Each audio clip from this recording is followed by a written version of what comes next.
चलिए आई भैया हम गायक निर्मल निराला तमाम भोजपुरिया श्रोतागण के हाथ जोड़ के प्रणाम करतनी। आज फिर से एगो हमार साइड सॉन्ग आवता शिव सभा रिकॉर्डिंग स्टूडियो से सुभाष भैया जल की नाम तबला पर समझ करतनी। हमार बड़ भैया राहुल जी भगवान जी बेंजू पर समझ करतनी। धनंजय जी कोरिया निवासी ओहो का जोड़ नहीं के भैया इस साइड सॉन्ग के ढेर सारा प्यार दुलार दी सबे। चैनल के सब्सक्राइब करी, लाइक करी, कमेंट करी। चली वियोग में वाला इकाबा कहत का बा एगो लड़की दिल तुरले वाला इका के भैया हो भाव लागता कहत लइका बा कैसे कहता हो तो हर जुदाई हो लागता की जान ले ली।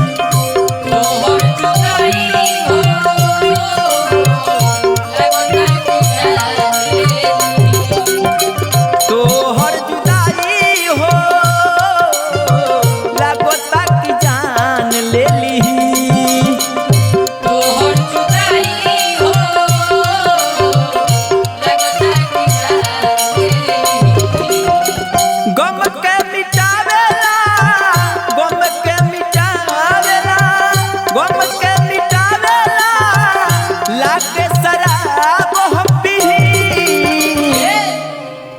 तो हर जुदाई हो लागता की जान ले ली।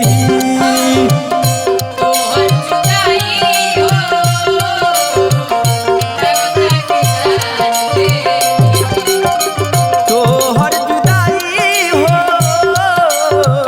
लागता की जान ले ली।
लइका कहता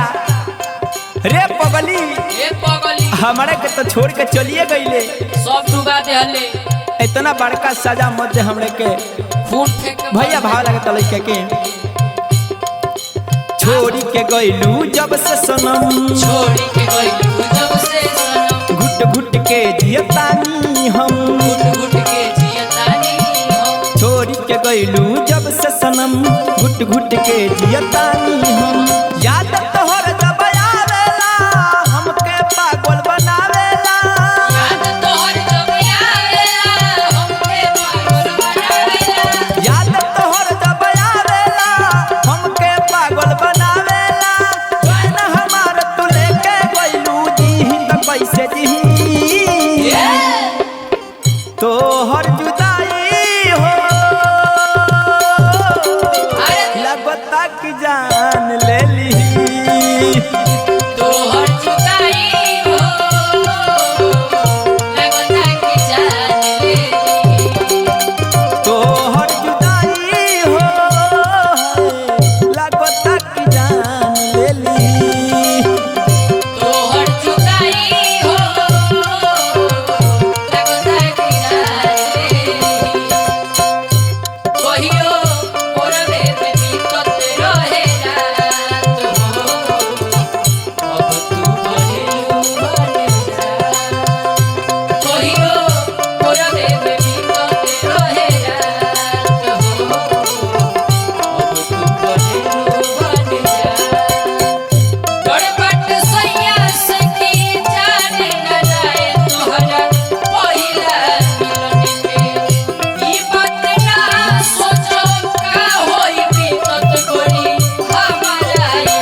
बढ़ जाए लगे जान कहियो मोरवे में बीतत रहे रात हो बनेलू बने जान तोहर जुदाई हो लगता कि जान तोहर जुदाई हो लगता कि जान राहुल भैया हाँ भैया लड़का कहता का कहता अरे पगली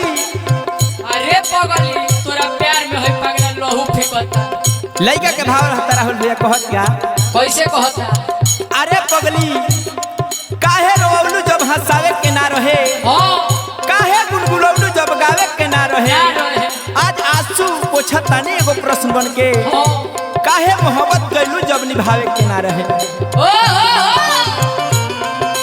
सहल सहल नहीं जाला हो सहल सहल नहीं जाला हो फूल में होल त काटा हो फूल में होल त काटा हो सहल सहल नहीं जाला हो फूल में होल त काटा हो तरफ तरफ कह रोइले केहू से नहीं कहिले तरफ तरफ के रोइले केहू से न कहिले तरफ तरफ कह रोइले केहू से नहीं कहिले फोटोए के देखी देखी नैना के निरपी तोहर जुदाई हो लगता कि जान ले ली होय रे तोहर जुदाई हो लगता कि जान लेली तोहर जुदाई हो लगता कि जान ले ली तोहर जुदाई हो लगता कि जान लेली तोहर जुदाई हो लगता कि जान लेली आज रे पगली आज